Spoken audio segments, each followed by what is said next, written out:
My name is Chip Redmond. I'm the Kansas Mesonet manager and meteorologist at Kansas State University. I run the Kansas Mesonet, which is a network of 95 weather stations spread out throughout Kansas. This network started in the mid-'80s, when there were 13 of them throughout the state. And what we found is we started putting more stations out there to try to fill some of the gaps.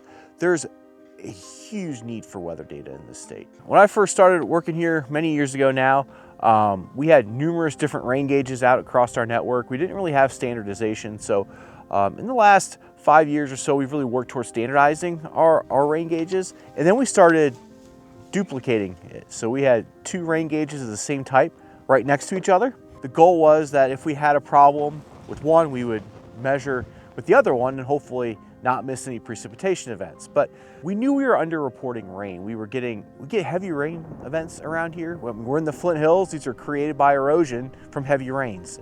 We knew with the tipping rain gauges we were using, we were not getting accurate measurements on those. And even 2 rain gauges next to each other weren't being comparable. And then we also wanted to measure snow. Snow is not a huge component of our precipitation throughout the year, but it does end up adjusting our final precipitation totals, and they're not necessarily representative of what really happened there. And so we have a lot of struggles to measure snowfall in the winter. When we get zeros across the board during frozen precipitation, it's frustrating for us, it's frustrating for our users because they're expecting some sort of data. We wanted to approach with a different technology that could weigh the moisture and then be able to measure snow throughout the winter when it does fall in the gauge, and then also measure higher resolution and accuracy during heavy rain events.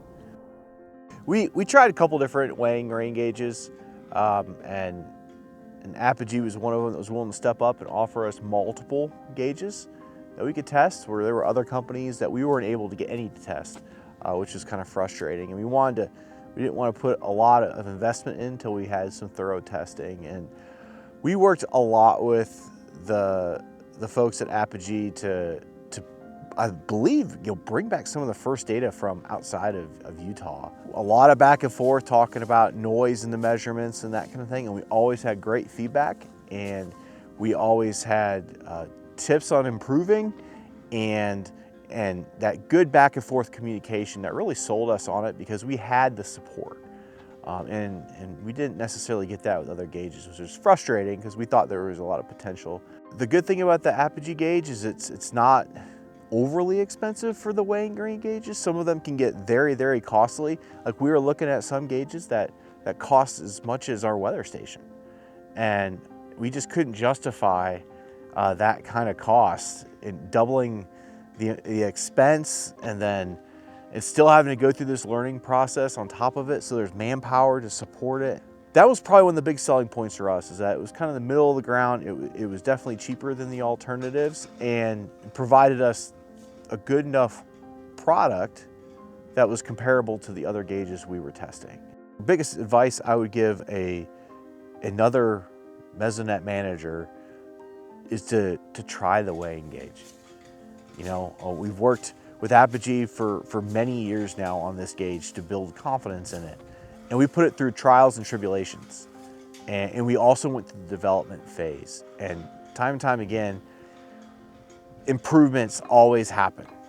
And now Apogee's gauge is to the point where we have utmost confidence in that data, and we'll willingly support that and put it up against anyone else's data and to prove it. And we think that data is high quality and will be more cost efficient, really, in the long run, for all these networks. Just try the data, try the weighing gauge.